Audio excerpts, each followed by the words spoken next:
हो सकते हैं, लेकिन उसको इस दायरे में लाना। खैर, मेरे साथ अभी डॉक्टर राजकुमार इस वक्त जुड़े हुए हैं, राजद के प्रवक्ता हैं।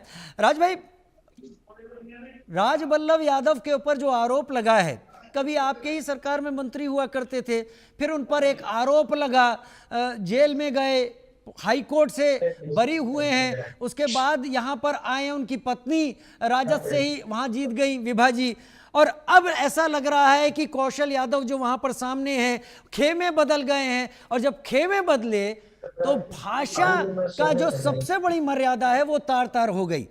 मैं इस मंच से वाकई कहना चाहूंगा, जो कुछ दिनों से बिहार से सुन रहा हूं, यह वाकई एक गिरा हुआ स्तर है। लेकिन क्या आप लोगों को भी लगता है कि अभी जब लड़ाई बाकायदा शुरू हुई नहीं है, तब अगर इतनी गंदगी आ गई तो आगे वो बैरिकेड कौन लगाएगा? डॉक्टर राजकुमार।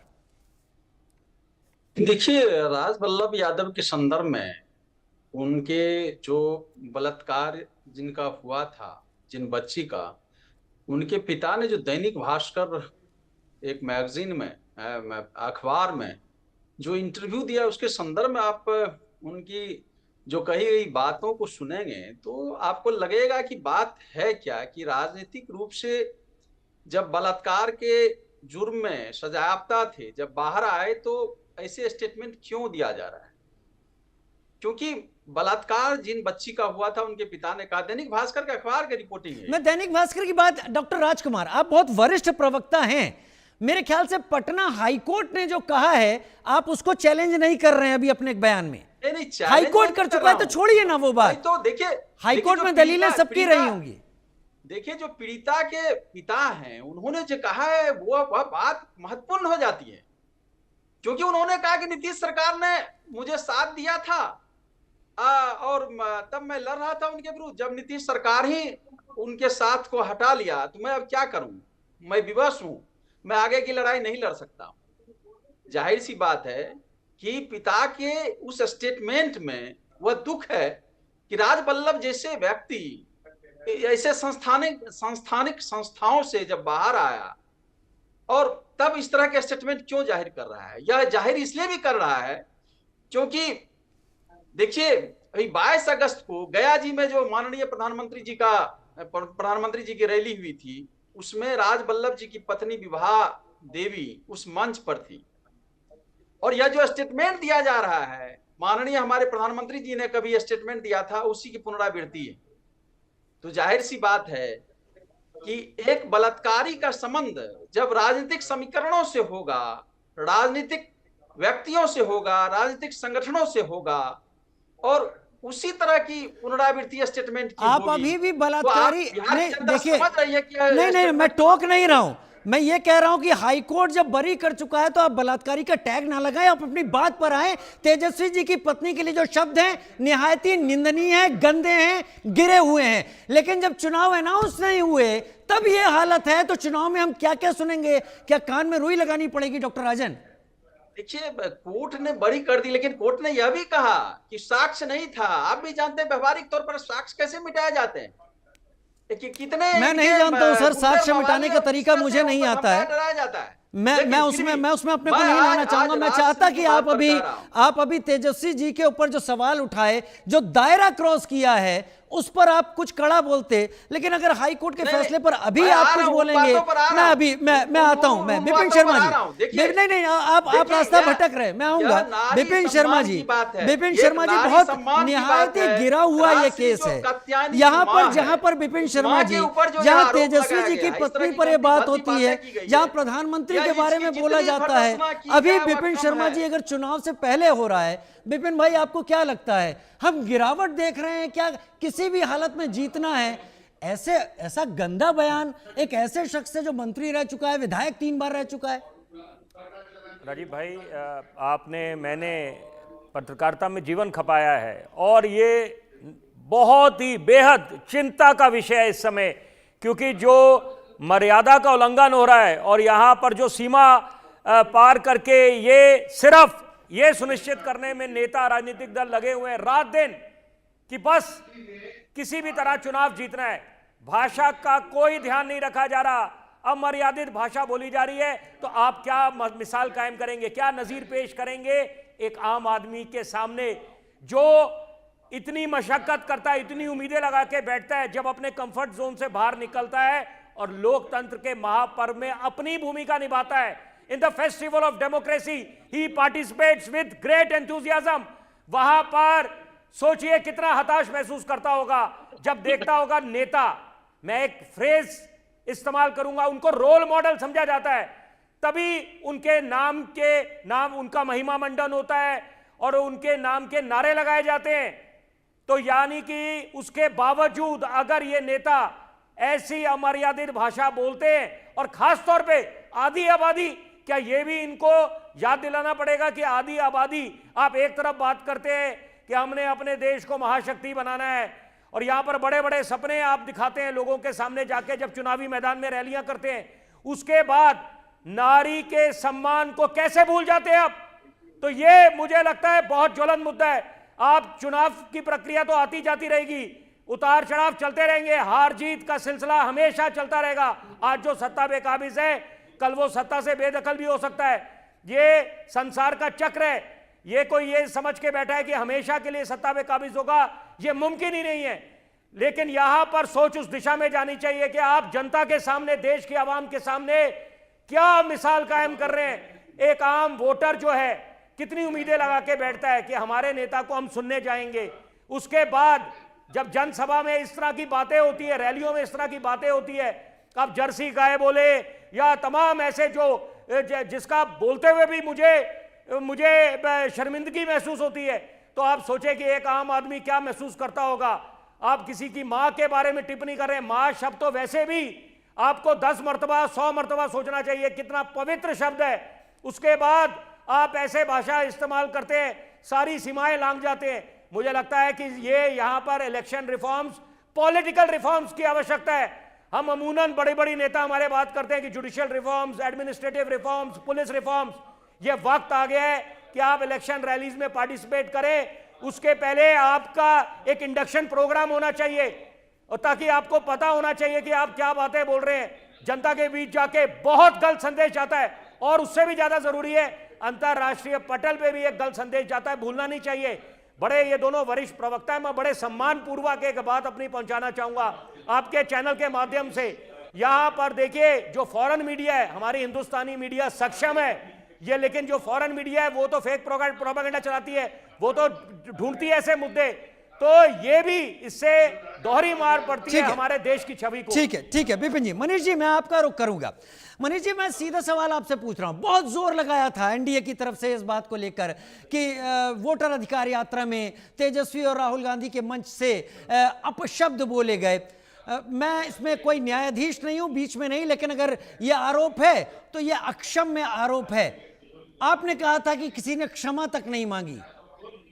क्या आज जो राजवल्लभ जी, अगर विभा जी उनके मंच पर, प्रधानमंत्री के मंच पर जैसा जिक्र कर रहे हैं राजकुमार राजन, और तस्वीरें भी देखी है लोगों ने, क्या अगर आपकी तरफ से वो हैं तो आपकी तरफ से क्या माफी मांगने के लिए कोई आगे आएगा? इतना ये असभ्यता है। वो महिला जो अपने घर में है उसको इस दायरे में खींच लाना, लाइए कहीं के भी आरोप, दायरे क्रॉस कीजिए, लेकिन अगर ये ठीक है तो पहले आप लोग माफी मांगकर इस गलती को सामने रखिए, बोलिए, अपना बड़ा दिल दिखाइए। यह गलत किया उस शख्स ने, और उस शख्स से जुड़े किसी शख्स को कोई टिकट ना दिया जाए आने वाले चुनाव में।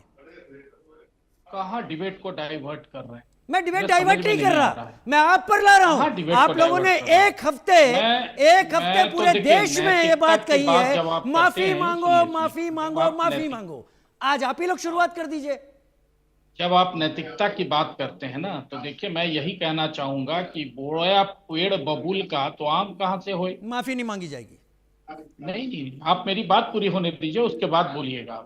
भाई, पेड़ बोया बबूल का। आज ये राजवल्लभ यादव की बात हो रही है। राजवल्लभ यादव की पत्नी को जनता ने जिताया है, ठीक है, जनता ने उनको वोट दिया है, वो जनता ने जिताया है, और वो जिन जनता का प्रतिनिधित्व करती है उस हैसियत से वो प्रधानमंत्री जी का अभिनंदन करने गई थी। वो भारतीय जनता पार्टी की विधायक नहीं है, इसीलिए उनको उस मंच से जोड़ के देखना कि आप माफी मांगे। बिहार पूरा शर्मसार हो रहा है, बिहार के 14 करोड़ लोग शर्मसार हो रहे हैं, बिहार की बेइज्जती हो रही है, तब तो कोई सामने नहीं आ रहा, कोई दुख प्रकट नहीं कर रहा। और पत्नी को बोल दिया गया तो हाय तौबा बच गया, छाती पीटने लग गए। वाह रे वाह, क्या राजनीति है। और आप उसको यहाँ जस्टिफाई करने के लिए बैठे हुए और बिठाए हुए हम लोगों मैं एक बात को, उस पर कोई चर्चा नहीं होगी। घटना एक साथ हुआ है, क्या किसी की पत्नी बड़ी होगी, या कोई राज्य बड़ा होगा, कोई देश बड़ा होगा? कैसी बात आप करते हैं? और बात किस पर हुई थी? समाज पर, जाति पर। मैं तो उस एंगल पर जाना भी नहीं चाहता, बोलना भी नहीं चाहता था, इसलिए कि आपने बोया ही है बबूल। आप कहां से मिलेगा आपको? राजवल्लभ यादव बोल क्या रहे हैं? वो तो बोल रहे हैं समाज की बात, जाति की बात, जिसकी आप राजनीति करना चाहते हैं। लेकिन जहां बिहार को शर्मसार किया जा रहा है, बिहार को बेइज्जत किया जा रहा है, वहां पर आपके मुंह से बोलती बंद नहीं रही, दही निकल जा रहे हैं आपके जुबान पर, कुछ नहीं निकल रहा है आपके जुबान से। राजकुमार राजन, वो उनका कहने का मतलब यह है कि आप लोग भी सेलेक्टिव हैं, आप लोग भी नहीं। राजकुमार राजन जवाब दीजिए, जो मनीष कुमार पांडे बात उठा रहे हैं। ऐसे बयान को कभी जो है राजश्री कात्यानी की मां समर्थन नहीं किया जा एक मां है, एक ऐसी मां जो राजनीतिक नहीं है, अपने परिवार, समाज, घर में अपने उस संसार को रचती बसती है जो एक सुखद परिवार को होना चाहिए। एक आदर्श मां है वह, और मां के बारे में ऐसी भद्दी टिप्पणी शर्मसार करती है यार। न केवल बिहार की धरती को, पूरे हिंदुस्तान की धरती को शर्मसार करने वाली टिप्पणी है यार।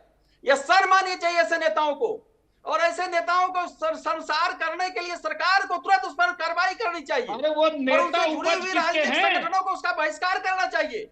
यह नारी सम्मान को ठेस पहुंचा है, उस सम्मान को ठेस पहुंचा है जो भारतीय नारी आदर्शवादिता है, घर में रहती है, परिवार को सींचती है, बनाती है, वह किसी की मां होती है।